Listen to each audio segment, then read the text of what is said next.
Hello there, in this video I will show you how to install the IBOSS player on your Hisense Smart TV. If you find the video helpful, make sure to like, subscribe and share for more important videos like this.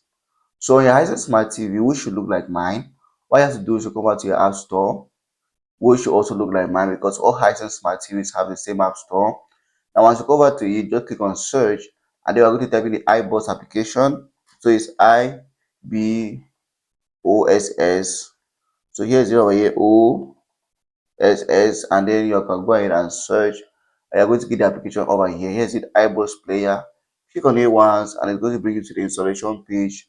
That, and all you have to do here is just click install and the application is going to be installed straight away.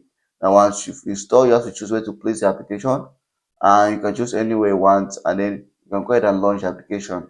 So as you launch it, this is how it looks like after installation, and it's very easy to use. So that's it about this video.